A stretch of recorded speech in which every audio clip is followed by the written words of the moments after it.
back to pass on 3rd and 10 Montana. Looks over the left side, caught by Craig on the way to the end zone, and Craig goes in for the score. Running 26.2 miles, when you can do that, I mean, you feel you can do anything in life. It was like, for me, winning the Super Bowl.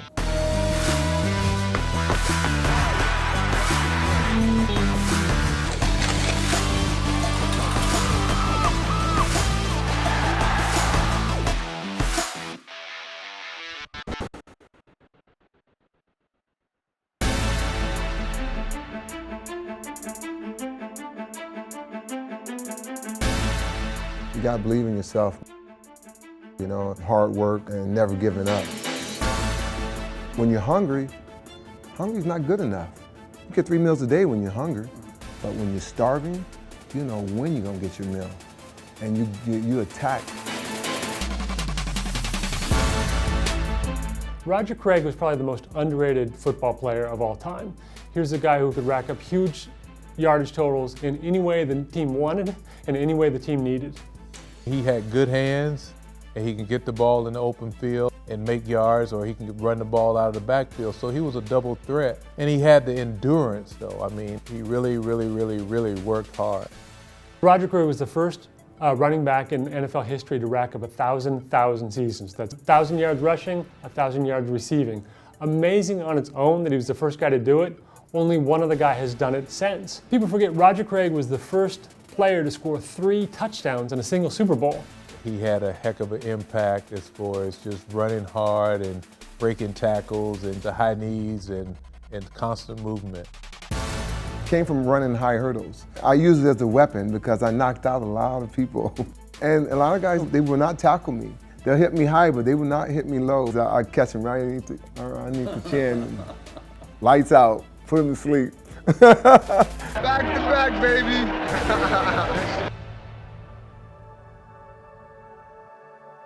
How I first started running marathons, the furthest I ever ran was 4 miles. And Dr. Ting took me to this hill as a football player.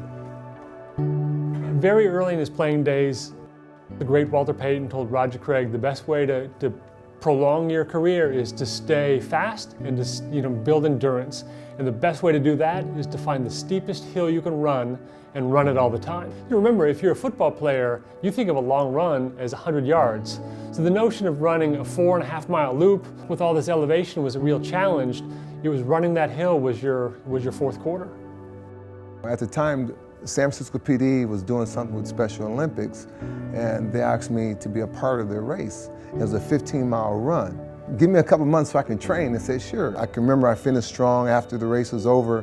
I still had some energy left. I'm like, I bet I can do another 11 more miles. I'm like, I want to do a marathon. I'm gonna do a marathon, you know? And so one of my friends told me about the rock and roll. I'm like, okay, I'll sign up. So I signed up for San Diego. I like the concept the band's playing and the community's behind it. And so I'm like, I want to do another one. I signed up for the Arizona one. It was so cool. I'm like, wow, I really want to bring this to the Bay Area. Put San Jose on the map.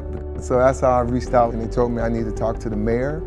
And so I went to the city council, and Sam Liccardo was on the advisory board of the city council.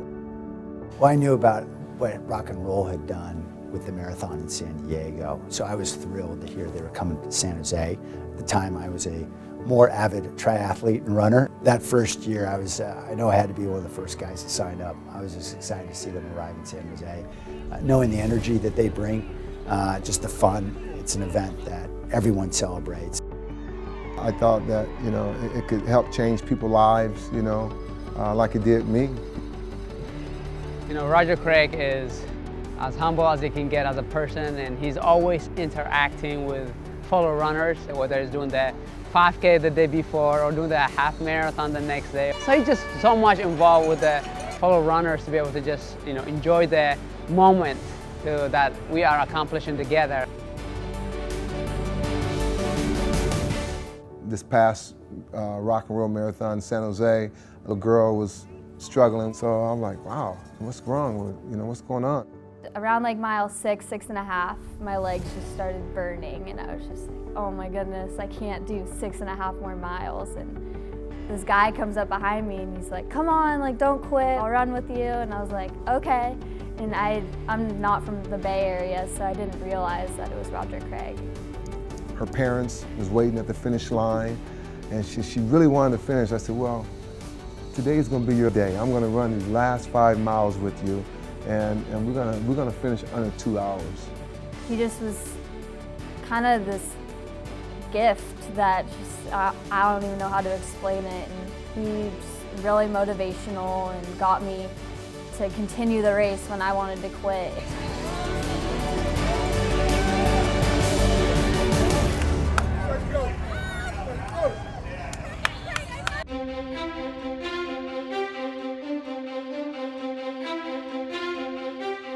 You know, he was a great teammate, great encourager, great motivator, you know, fought to the end. If you think about these great fabled stars, you know, Montana, Rice, and all these other guys, Roger Craig is kind of the great man of the people. To be around him and just a motivating factor just because he gets it. He's an inspiration to myself and many others.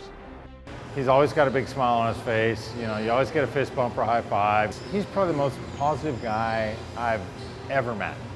He's just a wonderful human being who has passion, and he touches everyone's lives. I'm not the only one without medals in this company. There's others here. I'll be honest with it. I actually beat him every time we run, so just being able to experience something with my dad is our thing, you know?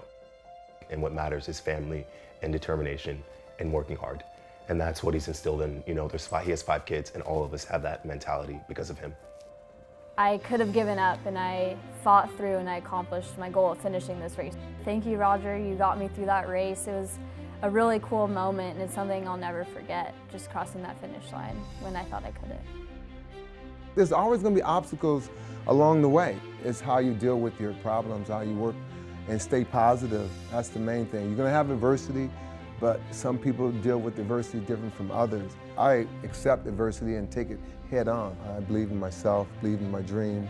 That's the bar that you want to set, you know, in life. You know, you want to be able to do things and then try to achieve them, you know, at a high level, and it'll make you a better person.